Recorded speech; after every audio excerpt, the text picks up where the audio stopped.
Boa noite a todos. Sejam todos muito bem-vindos. Aqueles que já frequentam a casa, sejam bem-vindos de volta. Aqueles que estão vindo talvez pela primeira vez. Eu gosto de dizer, é sempre uma honra e um prazer enorme poder estar aqui e falar de espiritismo, poder trazer um estudo tão interessante que é esse sobre uma das 8 bem-aventuranças tão famosas que nós temos, né, no Sermão da Montanha. E quando a gente estava combinando as palestras, falei para a Abigail, tem algum tema específico que você gostaria?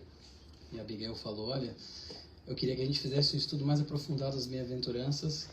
Então, se você quiser escolher uma, e eu queria, assim, pegando exatamente o que o Evangelho segundo o Espiritismo, que é um manancial tão importante para nós de inspiração e de informação, o que ele traz sobre essa bem-aventurança? Porque tem um capítulo inteiro sobre essa bem-aventurança. E aí eu escolhi a bem-aventurados misericordiosos, porque é uma bem-aventurança que, a princípio, ela parece um pouco até óbvia de dizer o que seria misericórdia, mas tem tantas coisas que nós podemos explorar do que exatamente quer dizer a misericórdia. O que quer dizer, de fato, você ser misericordioso? E como nós temos no Evangelho de Mateus, quando nós, por exemplo, capítulo 7, a bem-aventurança em específica, bem-aventurados misericordiosos, porque eles alcançarão a misericórdia, ou alcançarão misericórdia. Já de cara nós temos, só nessa frase, que claro, as traduções diferem muitas vezes no verbo, ou diferem muitas vezes no que vai, nas palavras que vão sendo colocadas ali, mas a essência, ela permanece, e ela perdura já há milhares de anos. Bem-aventurados misericordiosos, pois eles alcançarão a misericórdia. Isso quer dizer que tem já uma sequência nessa frase em si.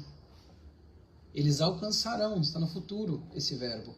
Então, quem for misericordioso vai, basicamente, alcançar também a misericórdia.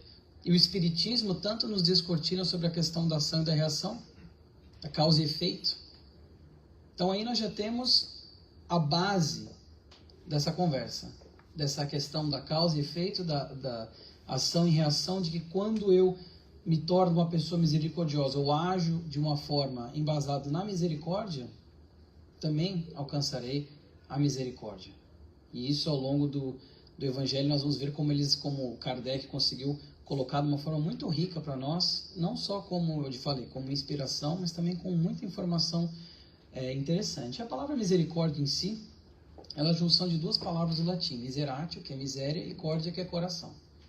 Mas no caso a miséria aqui, esse miseratio seria uma questão da compaixão. Então seria o quê? Um coração com compaixão. Então seria um coração que se compadece do próximo, do coração daquele outro que sofre. E se a gente vai no dicionário, por curiosidade, eu gosto de saber da etimologia, eu gosto de saber das palavras. O dicionário tem algumas definições diferentes de misericórdia, como compaixão solícita pela desgraça alheia, comiseração, piedade, perdão, e é um ponto que nós vamos aprender bastante no Evangelho segundo o Espiritismo sobre o perdão, principalmente nessa bem-aventurança da misericórdia. E uma das definições e uma outra que eu achei interessante, que é punhal que se trazia pendente à direita da cinta para matar o adversário ferido e derrubado. Então até isso era misericórdia, aquela adaga, vamos dizer. Então, assim, mas olha só, até uma coisa tão brutal, se a gente for parar para pensar, é quase que um ato de tentar tirar o sofrimento daquele que está sofrendo. Claro, de uma forma muito medieval, uma forma muito embrutecida ainda, que nós, felizmente, já demos alguns passos que ninguém aqui está carregando a misericórdia ao lado, né? Quando vem aqui no Centro Espírita, espero. Então, assim, nós já demos um passo à frente nesse sentido, mas para nós entendermos que até na questão cultural, na questão dos milhares de anos que foram se passando, desde a bem-aventurança, desde essa questão da misericórdia, nós temos já quase que intrínseco o entendimento do que é misericórdia, o que é ser misericordioso. Uma imagenzinha que eu achei legal, eu trouxe aqui, e é uma das expressões, fala, felizes as pessoas que têm misericórdia dos outros, pois Deus terá misericórdia delas. São modificadas ao longo das traduções, que são muitas traduções da Bíblia.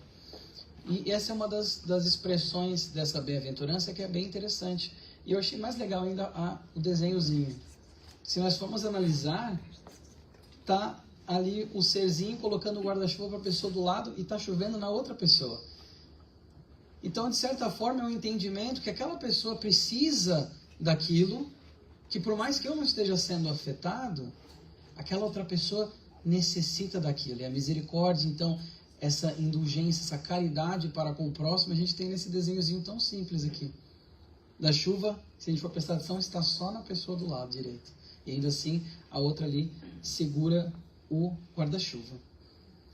E, como eu falei, no Evangelho segundo o Espiritismo, nesse capítulo específico dessa bem-aventurança, o Kardec ele seleciona vários pontos da misericórdia e as instruções dos Espíritos e tudo mais, os conhecimentos. Um dos pontos-chave da misericórdia, ou bem-aventurados misericordiosos, pois eles alcançarão a misericórdia, passa invariavelmente pelo perdão. Então, o que nós temos a falar um pouquinho sobre o perdão? Se a gente for na Bíblia, tem várias passagens sobre o perdão, vários momentos sobre o perdão. Eu trouxe aqui algumas. Em Mateus, nós temos, por exemplo, se perdoardes aos homens as faltas que cometerem contra vós, também vosso Pai Celestial vos perdoará.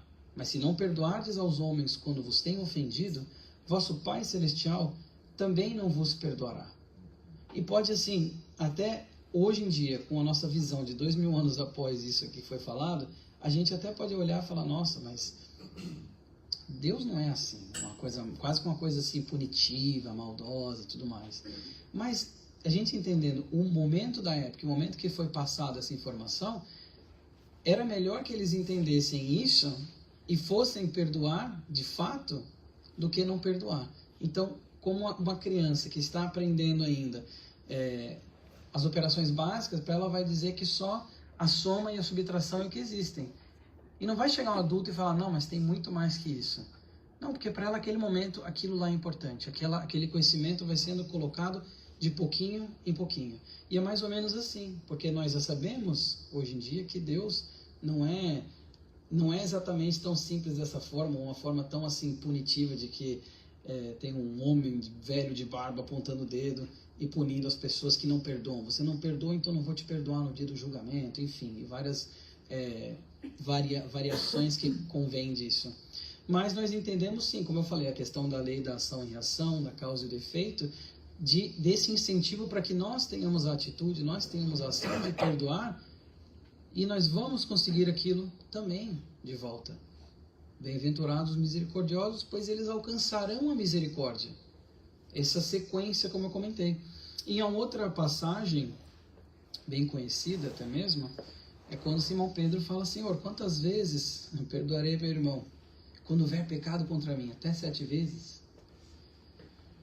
E eu sempre gosto de falar isso quando eu faço algum comentário sobre perdão, porque eu acho legal tentar se colocar naquele momento na cabeça do Simão Pedro. Eles estão falando sobre perdão e ele vai dizer para o mestre que está na frente dele, essa é a minha oportunidade, mas quantas vezes eu tenho que perdoar? E para mim eu tenho que ele deve ter pensado, por que ele falou 7? Né? Ele deve ter pensado assim rapidamente, 1 é difícil, 2 é muito difícil, 7? Eu acho que ele sugeriu um número na hora que veio na cabeça dele que já parecesse um número muito difícil de conseguir. Naquele momento na conversa, a gente tem que imaginar que isso foi uma conversa. Não foi escrito, não foi uma troca de cartas. Eu imagino que na cabeça dele deve ter passado algo assim, 2, 3, não, acho que é 7, porque ele sugere um número. E aí Jesus olha para ele e deixa todo mundo com o queixo aqui, quando fala, não vos digo que perdoeis até 7 vezes, mas até 70 vezes 7. 490, para quem não quer fazer a matemática. Eu já vi traduções em que fala 77, que ainda assim é bastante.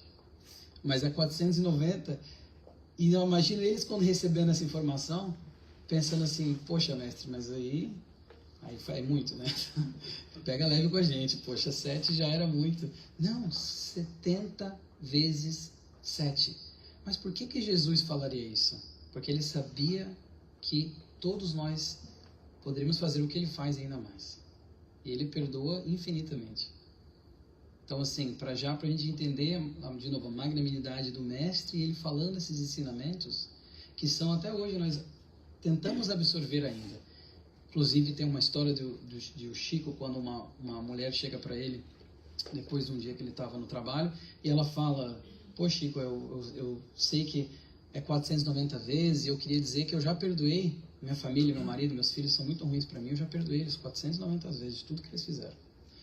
E aí o Chico fala para ela, filho, o irmão está do meu lado aqui, ele está dizendo que é 490 vezes cada ofensa. Não é, fiz um apanhado aqui de 30 anos de abuso de 5 pessoas. Não, é 490 cada ofensa. Olha só que só isso aqui já acaba a palestra, né? Se a gente for pensar, 490 cada ofensa, acabou. Tchau, pessoal, gostou. A gente que muda de religião. Se a gente, quando alguém erra com a gente, pra gente perdoar já é difícil. Se a pessoa errou de novo, é bem difícil. 490. Mas, de novo, nós temos isso como a nossa meta. É como se nós tivéssemos a bússola e o mapa, hoje em dia o GPS, e nós sabemos onde é que a gente vai chegar. Nós sabemos onde nós queremos chegar. Mas é aos pouquinhos que a gente vai chegando. Trazendo agora para o Evangelho, segundo o Espiritismo, nessa capítulo da bem-aventurança dos misericordiosos, eles vão dizer que a misericórdia é o complemento da brandura. Porque aquele que não for misericordioso não poderá ser brando nem pacífico. E obviamente que todas as bem-aventuranças elas se conectam umas com as outras, né? O que a gente aprende dos mansos na bem-aventurança? Olha só, interessante eles falando que a misericórdia é esse complemento então da brandura, porque aquele que não for misericordioso, ele não tem como ser brando e nem pacífico. O próprio Alberto Almeida, inclusive, palestrante, eu estava vendo uma palestra dele um tempo atrás falando sobre isso, ele comentava como tem também a questão da justiça, que tem que ser colocada ali, fatorada junto na questão da misericórdia, porque uma misericórdia em excesso sem justiça é uma servibilidade, a pessoa fica servil, subserviente em excesso, e uma justiça sem misericórdia é uma tirania. Se você só quer aplicar a justiça, como já foi uma justiça de tantos anos que nós, em outra indumentária carnal, já passamos também, quando é uma justiça sem misericórdia, se torna uma tirania, se torna uma coisa muito rígida. Ele fala justamente desse complemento, o Alberto Almeida fala justamente desse complemento da misericórdia com a justiça. E eles vão dizer ainda que Jesus nos ensina que a misericórdia não deve ter limites, quando diz que cada um perdoe ao seu irmão, não 7 vezes, mas 70 vezes 7 vezes. Então a misericórdia, na verdade, não tem limites, porque é 490 vezes. Cada ofensa, basicamente, ninguém consegue ficar contabilizando tanto. Então, de certa forma, uma forma subjetiva, ela não tem limites. A misericórdia, o perdão, não deve ter limites. E ainda no Evangelho segundo o Espiritismo, nós, ainda nesse capítulo, quando vamos vendo a questão do perdão, nós aprendemos que eles falam que existem 2 formas de perdoar. A primeira, eu coloquei, vamos chamar de forma A e B. Eu quero chegar no meu objetivo aqui, numa evolução espiritual naquele ponto e naquele ponto ali. Mas tem 2 formas de chegar lá. 2 formas de perdoar. A primeira, que é, vamos chamar o jeito A, eles falam que ela é grande, nobre, verdadeiramente generosa, sem segunda intenção e que evita com delicadeza ferir o amor do próximo. Então aquela pessoa quando erra com a gente, ela vem pedir o perdão. Essa primeira forma de perdoar, a forma A, que é uma linha reta para onde a gente quer chegar mais, ela é justamente essa forma mais branda, essa forma mais mansa, mais misericordiosa de aceitar o perdão daquela pessoa que errou com a gente e que veio pedir ainda o perdão, que já é também um ato muito importante. Sem ferir o amor do adversário, ainda que aquela pessoa tenha culpa, ainda que caiba aquela pessoa sentir a culpa. Mas essa forma de perdoar, ela é a forma que vai nos levar mais rápido do ponto A, vamos dizer, ao ponto mais adiante. E tem a outra forma de perdoar, que seria o ponto B, que é quando o ofendido, ou aquele que assim se julga, impõe condições humilhantes e faz aquele outro sentir o peso do perdão que esmaga. E não faz com benevolência, mas faz com ostentação, para dizer para os outros, vede como sou generoso. Olha só como eu sou magnânimo aqui, como eu perdoei. Olha como eu sou generoso. Agora eu vou perdoar, mas é porque eu sou muito generoso. Mas não faz isso de novo. Então, assim, para a gente entender como são essas 2 formas, ou seja, em outras palavras, é o quê? Seria o perdão de fato do coração, o perdão mais puro, e o perdão dos lábios. Porque quando você fala que você perdoou, mas você impõe condições humilhantes, ou você faz a pessoa se sentir o lixo do lixo, Isso é um perdão dos lábios, não um perdão baseado num sentimento de coração, um sentimento realmente puro. E vai fazer com que a gente dê aquele monte de voltas ali no nosso caminho. E eles vão mais além para dizer que esse perdão dos lábios ou perdão do coração, essas duas formas de perdoar, elas vão ter consequências não só imediatas na nossa volta que nós observamos, mas também pode ter consequências espirituais, em casos de obsessão. E casos, às vezes, de reencarnação atrás de reencarnação, atrás de reencarnação, erraticidade e reencarnação. Erraticidade e reencarnação em que aquela falta do perdão, ela vai dando um prosseguimento a um sentimento de animosidade entre dois ou mais indivíduos. E nós temos tantos livros, passa na biblioteca, compre um livro, leiam. Nós temos tantos livros que falam sobre isso, da Ivone, do Amaral Pereira, por exemplo. Ela tem um livro chamado Amor e Ódio. Muito bom esse livro. E a primeira história que ela conta lá é justamente pela falta do perdão, em que um caso de obsessão foi se estendendo 400 anos. Eles contam exatamente... Assim, eu estou dando spoiler, desculpa, mas leiam mesmo assim porque vale a pena. Mas eles têm um caso, eles acompanham o caso de uma família em que dois membros daquela família se mataram, suicidados, e um outro que tentou e não conseguiu. Eles vão tentar entender justamente por que está acontecendo, que eles estão sendo tão obsidiados naquele momento, e eles voltam e veem os obsessores, eles acabam entendendo mais à frente na história o que aconteceu. E foi na época da Inquisição em Portugal, em Espanha, 1500 e pouco, isso era 1940, em que aquela família, aqueles seres, estavam em outras indumentárias carnais, e pela Inquisição perseguiram então essa família de judeus, acabaram com a vida deles, para resumir, e durante 400 anos criou-se aquele processo obsessivo. 400 anos. Por quê? Porque virou um ciclo por causa da falta do perdão. E olha quantas consequências. Então, assim, de novo, a questão do perdão é uma questão muito, muito séria, muito difícil. Chico fala, por isso que Jesus deixou por último a lição do perdão, quando eu estava lá na cruz. Mas é uma questão muito difícil, mas é uma questão muito importante, a gente ter consciência e tentar praticar. E o Emmanuel, no livro Ceifa de Luz, na mensagem número 21 sobre o perdão, ele vai dizer assim, compreendamos que o esquecimento dos males que nos assediam é defesa de nosso próprio equilíbrio, e que nos dias em que a injúria nos bate em rosto, o perdão, muito mais do que uma bênção para os nossos supostos ofensores, é e sempre será o melhor para nós. Muito mais do que uma bênção. Emmanuel é sempre muito bom com as palavras, ele coloca supostos ofensores, porque às vezes a gente tem esse pré-julgamento, esse julgamento, e nem de fato é. Mas supostos ofensores, muito mais do que uma bênção para eles, quando estou dando o perdão, de fato, é e sempre vai ser o melhor, ele fala, para nós.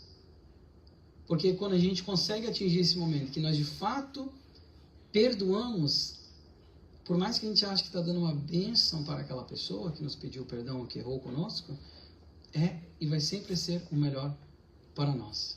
E ele continua, complementa dizendo, porque às vezes aqueles que fizeram errado sofrem muito mais do que nós. Com a culpa, com a indiferença, com a alienação e com tantos outros casos. E tantas outras mazelas que provém disso, daquele mal que foi feito. Então às vezes eles sofrem muito mais que a gente. Então a gente, quando dá o perdão, de fato, por mais que seja uma bênção, é uma bênção muito grande para nós. Em outra mensagem ele vai dizendo que o perdão não deve ser recurso aplicável somente nas grandes obras ou nas grandes dores morais. Ele dá o exemplo como se fosse um paletó. A gente não tem que usar o perdão como se fosse um tuxedo, que a gente só usa quando um momento muito especial, de vez em nunca. Ou um terno, uma gravata, uma coisa mais formal. Falou, não é para se usar nas horas da cerimônia. Falou, para se usar de uma forma mais corriqueira, uma forma mais bem aplicada. E sobre reconciliação, então, nós temos em Mateus falando, perdão, já se ligamos com reconciliação. Reconcilia-vos o mais depressa possível com o vosso adversário, enquanto estáis a caminho com ele.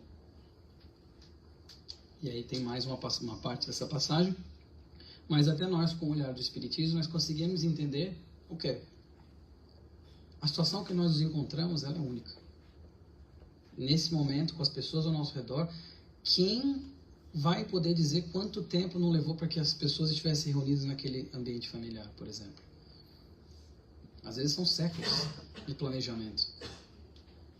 Então, assim, reconcilia mais depressa com esse seu adversário enquanto ele está no seu caminho, porque amanhã, se você deixar para amanhã, a gente não sabe o que o dia de amanhã vai trazer.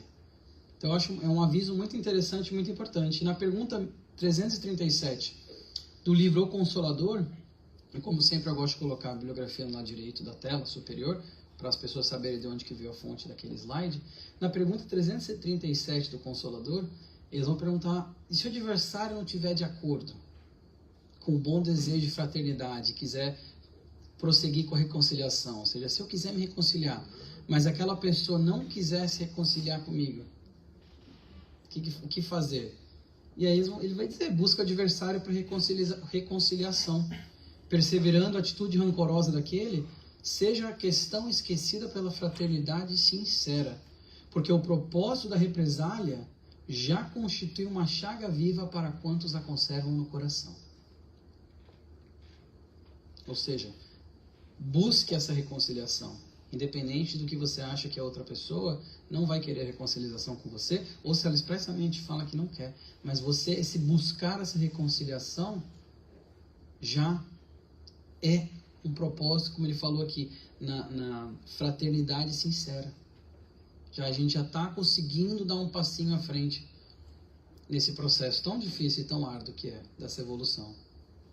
Ainda no querido Emmanuel, no Caminho, Verdade e Vida, falando agora, aplicando a questão do perdão com a misericórdia, ele vai falar o seguinte: na justiça misericordiosa de suas decisões, Jesus concede ao trabalhador hesitante uma oportunidade nova.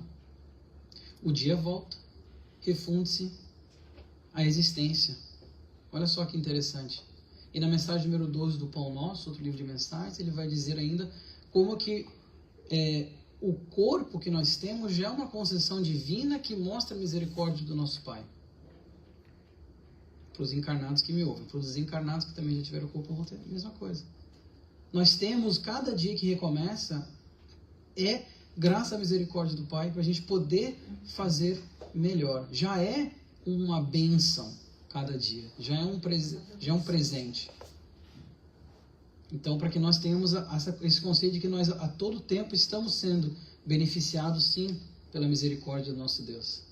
E na mensagem 117 ele vai dizer, sua proteção, a proteção do Pai, misericordiosa, estende-se a todos indistintamente, mas nem todos a recebem, isto é, númeras criaturas se fecham no egoísmo e na vaidade, envolvendo o coração em sombras densas. O Emmanuel falando justamente o quê? Porque a misericórdia, esse benefício divino que nós todos nos beneficiamos, todos temos, para alguns aparentemente até parece que não chega, porque as pessoas mesmo se fecham num forte que ela mesma cria do egoísmo, que ela mesma se cerca, ela mesma fica naquele ambiente, naquele momento em que ela não continua com o seu progresso, ela estaciona, ou ela atrasa demais o seu progresso. Mas a misericórdia alcança a todos, indistintamente. Eu adoro que ele usa essa palavra, indistintamente. Desde a pessoa que nós podemos olhar e falar, nossa senhora, aquela pessoa, a pior pessoa do mundo. Misericórdia também se estende a ela, também é filha de Deus. Inclusive, cai muito bem com a mensagem, né? Que nós lemos no começo, como nada é por acaso. Aceite outro como ele é, não como você quer que ele seja. Que a nossa querida Joana nos passou na mensagem de hoje. E a indulgência, então? Sobre a misericórdia, ele vai falar sobre a indulgência nesse capítulo. A indulgência não vê os defeitos dos outros, ou se os vê, evita falar deles, divulgá-los. Que é o que? É fofoca. É uma maledicência.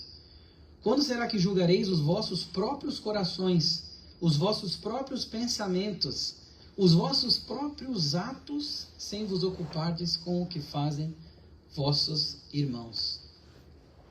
Tapa de luva. E eles falam justamente isso. Quando é que vocês vão se preocupar em julgar o próprio coração? Os próprios pensamentos, porque o pensamento é uma força criadora. E os próprios atos, aquilo que nós fazemos, ao invés de ficar olhando para o lado e apontando e julgando o que o outro está fazendo. Sedes indulgentes com as faltas alheias, quaisquer que elas sejam, Não julgueis com severidade, senão as vossas próprias ações, e o Senhor usará de indulgência para convosco, assim como houverdes usado de indulgência para com os outros. De novo, a questão da causa e efeito, das leis de Deus. Sedes indulgentes com as faltas alheias. E isso me fez lembrar de uma mensagem, quando eu li essa passagem, preparando aqui para trazer para vocês, da mensagem número 25 do Vida Feliz, o livrinho que a gente estava falando antes, em que a Joana de Andes vai falar para a gente evitar espalhar más impressões do próximo. Silencia ou elucida com bondade, evitando piorar a situação daquela pessoa. Ou seja, para que nós evitemos falar mal do próximo, se nos trouxerem a maledicência, para a gente não, pelo menos no mínimo, dar continuação àquela corrente de fofoca, aquela maledicência. E ela fala uma coisa que eu acho excelente, ela fala assim: não és fiscal do comportamento alheio. Olha só, é um título, né? Não remunerado, que às vezes a gente toma para nós. Fiscal do comportamento alheio. E ela fala: não és fiscal do comportamento alheio. Aquele equivocado de ontem, você não sabe se aquele equivocado de ontem não se encontra em processo de recuperação. Olha que coisa maravilhosa a gente pensar. Como não expande a nossa mente de entender que às vezes aquela pessoa que está cometendo aqueles erros, que para nós é uma coisa grotesca, uma coisa... Nossa, como é que essa pessoa fala isso, faz isso ainda? Será que ela já não avançou em alguns pontos da evolução dela própria? Nós temos o véu do esquecimento, nem lembramos direito o que nós fizemos, fomos em outras vidas, o que a gente vai julgar o que o outro foi e o que o outro fez. Não é verdade?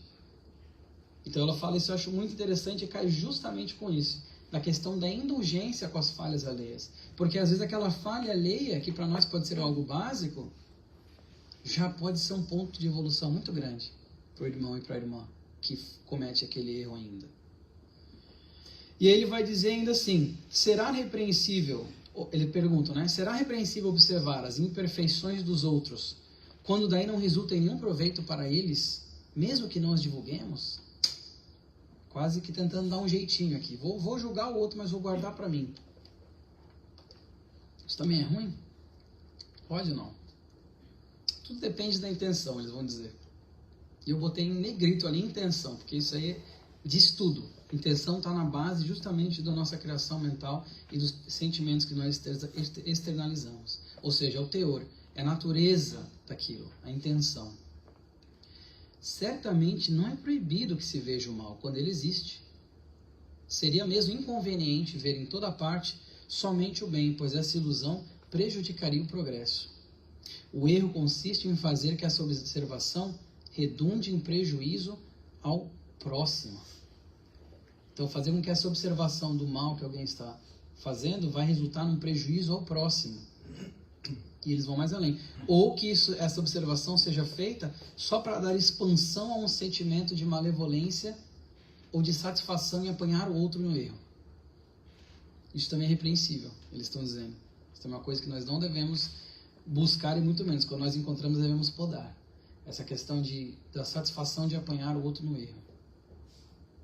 Então, assim, eles estão dizendo, depende da intenção, não é proibido ver o mal. Inclusive, seria um problema se nós não víssemos o mal, se víssemos tudo como sendo só bom, perfeito e tá ótimo e não muda nada, porque daí a gente estaciona. Mas é o quê? Ver, não cometer esses erros de ficar fazendo essa observação que vai resultar em prejuízo do próximo. E na questão, então, da maledicência, do julgamento, e quando se falta com indulgência, nós vamos na Bíblia, nós temos algumas passagens também sobre isso. Não é o que entra na boca que macula o homem, o que sai da boca é o que macula o homem. Isso foi uma passagem quando eles estavam muito no momento ali, sobre a discussão do que comer ou não comer. Naquele momento, na religião, etc. Tudo naquele momento era o que você pode comer, porque isso aí vai te macular, vai te deixar impuro. E Jesus fala, vocês estão muito preocupados com o que está entrando, se preocupe mais com o que está saindo.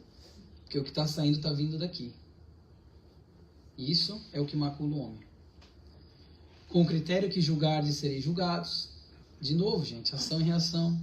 O que sai da boca, de novo, procede do coração e é o que torna impuro o homem, porque do coração procedem os maus pensamentos, mortes, adultérios, fornicação, furtos, falsos testemunhos e blasfêmias.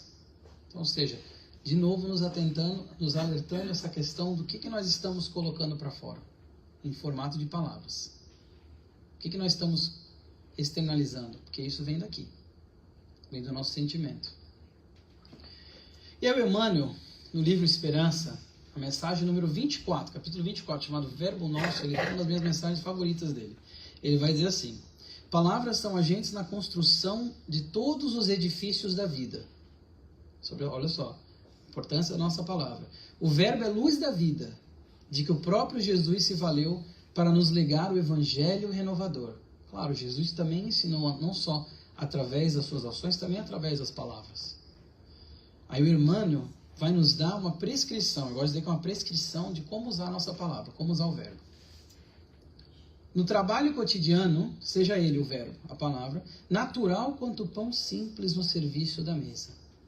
Nem de mais, nem de menos. Sacia, tem o seu objetivo, mas não é em excesso e também não deixa carência. No intercâmbio afetivo, usemo-lo a afeição de água pura. Ou seja, cristalina, pura, transparente. Que nós sejamos transparentes com as nossas palavras também, no intercâmbio afetivo. Nos instantes graves, façamo-lo igual ao bisturi do cirurgião, que se limita prudentemente à incisão na zona enfermiça, sem golpes desnecessários. Essa é a minha favorita. Porque ele fala que é o bisturi do cirurgião, uma ferramenta pequena, extremamente afiada, mas que o cirurgião faz extremamente precisamente naquela região. Mas às vezes eu gosto de brincar que a gente usa a nossa palavra como o cutelo do açougueiro, e não como o bisturi, ou como o machado do lenhador, né? Mas é para ser que nem o bisturi, que vai justamente na região enfermiça, nos momentos difíceis, porque vão existir e existem, para a gente usar exatamente com precisão. Nos dias tristes, tomemo-lo por remédio eficiente, sem fugir à dosagem.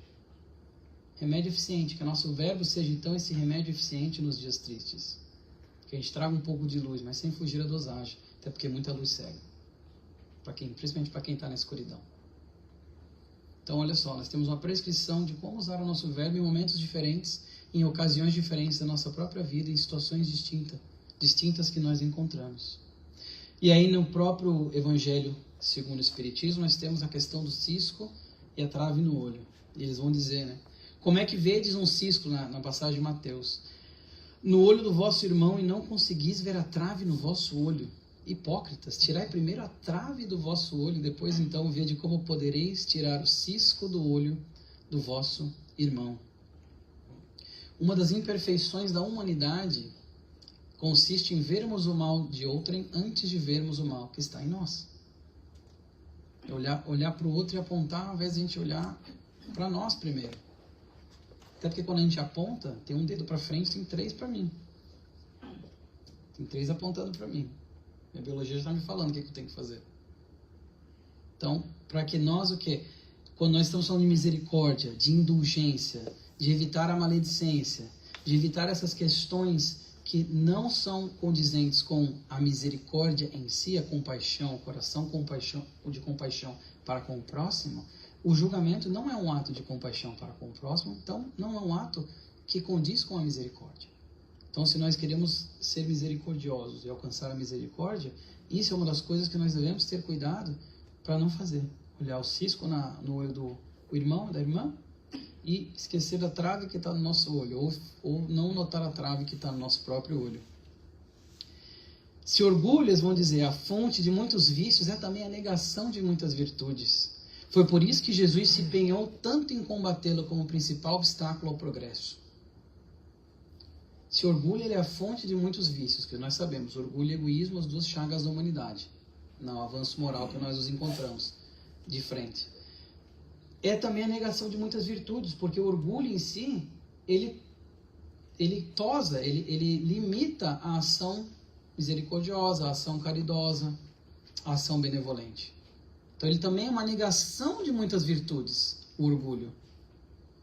E aí eles vão dizer para nós fazermos o seguinte, para nós fazermos o exercício de que antes da gente ver o mal da outra pessoa, para a gente olhar para nós é como se nós tivéssemos que colocar um espelho, nós nos víssemos através de um espelho e nós nos colocássemos na posição daquele observador e pensássemos, o que eu diria se eu visse alguém fazendo aquilo que eu estou fazendo? Esse exercício já, por si só, já eliminaria tantos problemas que nós temos, e mesmo quando eles só ficam aqui, que a gente acha que está guardado. O espelho. Se eu estivesse olhando alguém naquele momento, fazendo o que eu estou fazendo, ou não fazendo, quando eu deveria fazer algo bom, o que eu pensaria? E aí nós temos também a questão do atire a primeira pedra. Na questão, quando se fala da misericórdia, nós temos aquela passagem tão marcante na Bíblia, naquele momento em que Jesus...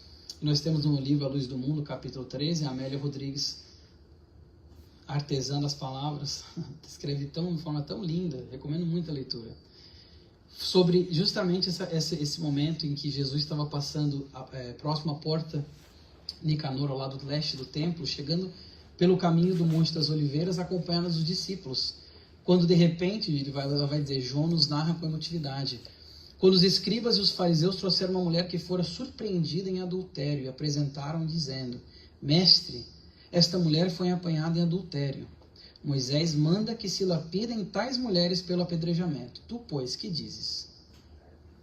Porque eles sempre queriam colocar quase que umas armadilhas para Jesus, para tentar undermine, para tentar descreditar aquilo que o mestre pregava e quem ele era.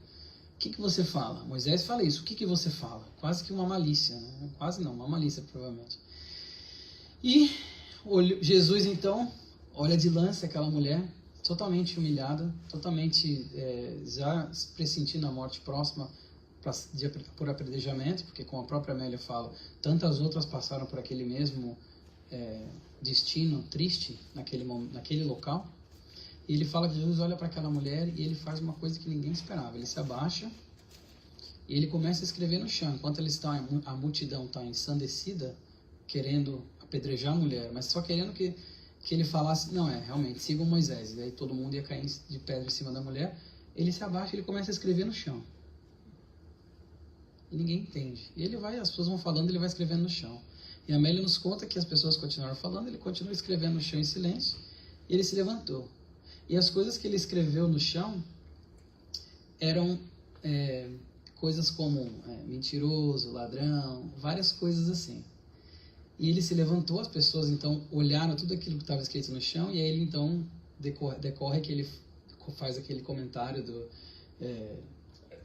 quem tiver sem pecado que atire a primeira pedra. Quando que ele escreveu vários pecados no chão ali, segundo a Amélia, e as pessoas quando foram olhando aquilo, a carapuça foi servindo, um atrás do outro. E aí o que aconteceu? Ninguém ousou jogar a pedra, por uma pedra que fosse. E aí ele então olha para a mulher e fala, mulher, onde estão os teus acusadores? Porque se eles não se ninguém te condenou, eu também não te condeno. Vais e não peque mais. Ou seja, ele não estava, vás e não peque mais. Ele estava dizendo, você pecou, mas vá e não peques mais. Isso é misericórdia. Isso é você segurar o guarda-chuva quando a chuva está chovendo no outro, nem você estender um guarda-chuva para aquela pessoa. Quando o mestre faz algo assim tão misericordioso, tão amoroso, como só ele sabia fazer, e nós olhamos para aquilo e ficamos pensando, da onde que vem essa força toda para fazer isso? Para se impor com tanta mansuetude naquele momento, para aquela multidão que só queria ver sangue. E aí ela, no outro livro dela, no mesmo capítulo 13 também, a Amélia, quando voltar à primavera, ela vai falar até de uma outra ótica desse mesmo momento. Quando ela faz uma crítica ao momento da época, muito machista, muito preconceituoso, em que ninguém quis nem saber onde é que estava, como ela fala, o pigmeu moral. Porque se ela traiu o marido, teve alguém que traiu com ela. Onde é que estava aquela pessoa? Falou que ele saiu correndo e ninguém quis trazê-lo para ser julgado, mas a mulher quiseram julgar. E aí ela vai dizer que Jesus, naquele momento, quando na multidão se encontrava também o marido da mulher, que estava pronto para jogar a pedra também, Jesus mentalmente começa a conversar com ele. Ele vai falando palavras que eu recomendo vocês lerem, não vou dar spoiler, mas ele vai basicamente fazendo questionamento, onde é que você estava? Por que são anos que você abandona ela? São anos que você deixou ela na situação que ela estava. E a Amélia vai dizer, por trás de toda mulher caída tem anos, assim, ela não fala muito melhor que isso, né? Mas tem, assim, anos ali de um descuido, de um descaso pro amor daquele casal. Então, assim, e aí aquele homem, diz a Amélia, que fica tão chocado que ele também sai e posteriormente ele procura, então, a mulher que não foi apedrejada, sua esposa, e eles acabam, depois de um tempo, trabalhando para se reconciliarem. E aí, no Evangelho segundo o Espiritismo, nós temos, falando sobre essa questão da primeira pedra, eles vão dizer que antes de censurarmos uma falta a alguém, vejamos se a mesma censura não nos pode ser feita. Porque a censura do mal, eu coloquei aqui a censura do mal, é justamente o que eles falaram. Olhar só as coisas achando que é só o bem em tudo, também vai limitar o progresso. Porque nós não estamos num mundo da quinta ordem. Nós estamos no mundo de provas e expiações, de segunda ordem, naquelas 5 que eles colocam no Evangelho segundo o Espiritismo. Provas e expiações, ainda um mundo imperfeito em situações imperfeitas. Ainda tem o mal, ainda tem o materialismo, ainda tem todas essas coisas operando no nosso dia a dia. A autoridade para censurar está na razão direta da autoridade moral daquele que censura. Por isso que eles falam que Jesus ele nunca foi tímido de censurar o mal. Ele até era bem firme em algumas colocações. Aquele momento do templo, por exemplo. Mas era o quê? A autoridade moral daquele espírito crístico de bilhões de anos de existência, ele tinha autoridade para censurar, mas ele sempre fazia com um propósito maior.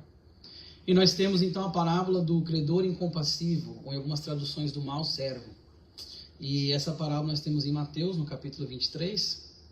São mais 2 parábolas que agora eu vou trazer, falando sobre a questão da misericórdia também. E essa parábola do credor incompassivo foi quando Jesus estava comentando que o reino de Deus pode ser comparado a um rei que decidiu acertar as contas com os seus servos. Então ele começou e chegou um desses servos, devia a ele, e aí é interessante que as traduções variam, mas esqueçam os números, tá? Isso é porque eu sou curioso. Mas algumas falam 10 mil denários, outras falam milhões de moedas de prata. Enfim, era uma quantia extremamente absurda que aquele servo devia ao Senhor, aquele rei, ao ponto de que o rei falou, se você não consegue me pagar, porque seria a vida inteira dele trabalhando para tentar pagar. Ele fala, então eu vou vender você, sua mulher, seus filhos.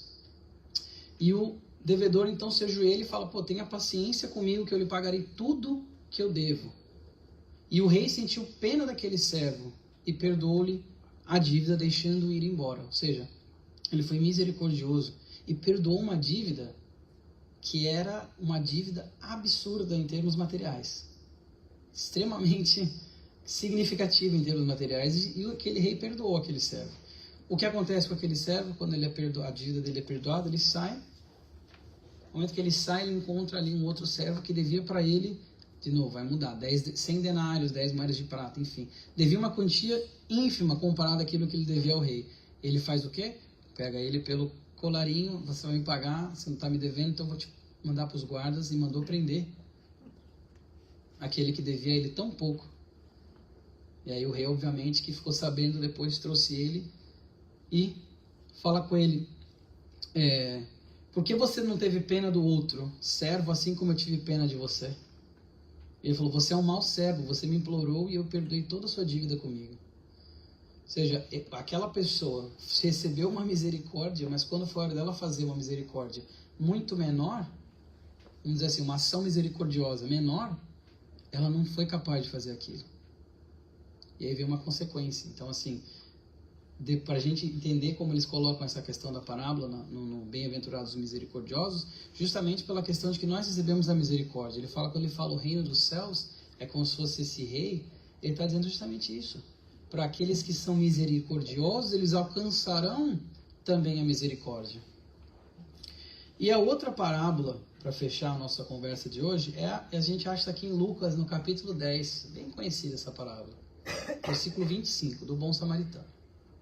Nessa parábola, eu acho interessante isso, porque a parábola, no jeito que eles contam, é assim: certa ocasião, um perito da lei levantou-se para pôr Jesus à prova e lhe perguntou: Mestre, o que preciso fazer para herdar a vida eterna?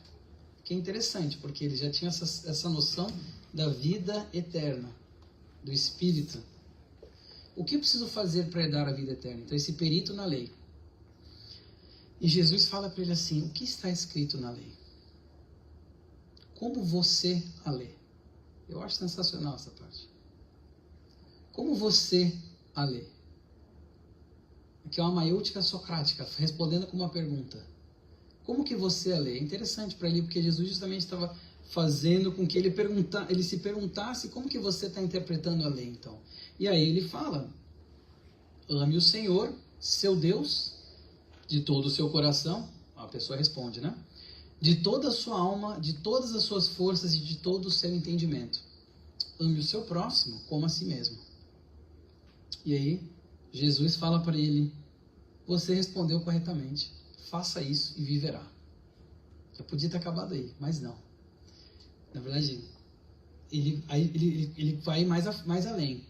Porque, aí as traduções variam aqui, mas essa que eu peguei, ele fala assim, mas a pessoa, o perito da lei, querendo justificar-se, pergunta assim, quem é meu próximo? Porque não só naquela época, hoje em dia nós temos isso também ainda, a questão sociopolítica e cultural, eles tinham muito essa questão do vizinho, né? Então, assim, os samaritanos tinham essa questão cultural de que eles tinham muitas coisas em comum, mas eles não se gostavam, principalmente os que eram daquela região para com os samaritanos.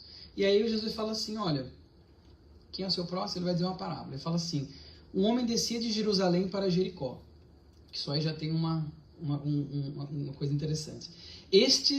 Quando caiu na mão de assaltantes. Então, essa pessoa vinha andando quando caiu na mão de assaltantes.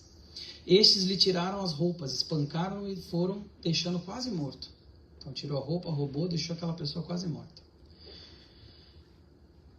Quando aconteceu estar descendo pela mesma estrada um sacerdote. Quando viu, por isso eu quis botar essa imagenzinha, porque tem os dois ali. Quando viu o homem ali praticamente semi-morto, continuou o seu caminho. Depois passou um levita, que era uma pessoa que cuidava das questões religiosas daquela época dos templos. Também continuou no seu caminho. Até o quê? Mas um samaritano, que era um vizinho para quem ele estava comentando naquela época, chegou estando de viagem, ou seja, ele não estava passeando à toa, ele tinha coisas a fazer, chegando de viagem, ou seja, estando de viagem, chegou onde se encontrava o homem, quando viu, teve piedade dele. Aproximou-se, enfaixou-lhe as feridas, derramando nelas vinho e óleo, que eram duas coisas associadas com o sacerdote e o levita. Olha que interessante. Depois colocou-o sobre o seu próprio animal, levou-o para uma hospedaria e cuidou dele. No dia seguinte, deu 2 denários ao hospedeiro e lhe disse, cuide dele. Quando eu voltar, ou seja, no dia seguinte, ele passou a noite lá. Depois deu mais 2 denários para o hospedeiro. Falou, cuide dele. Quando eu voltar, lhe pagarei todas as despesas a mais que você tiver. Aí Jesus pergunta para aquele perito da lei, qual desses você acha que foi o próximo, ou seja, ame o próximo, né? Do homem que caiu na mão dos assaltantes.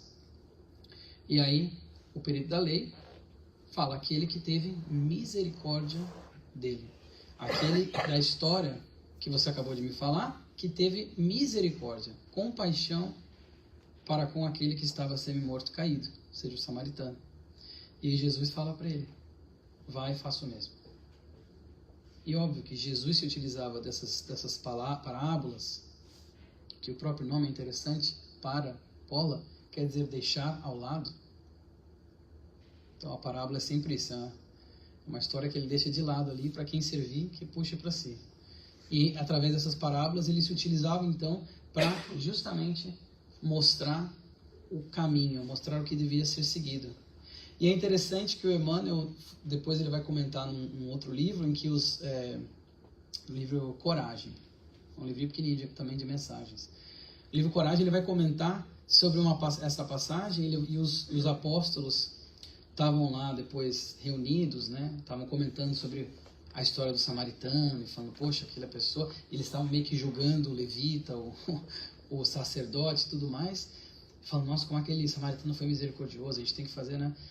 E Jesus fala para eles assim, ele quase fala assim, vocês acham que isso aí foi o pinnacle, né? Foi assim, o cume da misericórdia? Não, ele falou assim, uma pessoa que estivesse irradiando amor, é o que ele fala, que passasse por ali, também se compadeceria do sacerdote, do levita, que apesar de não aparentarem estar precisando de ajuda, também precisavam muita ajuda.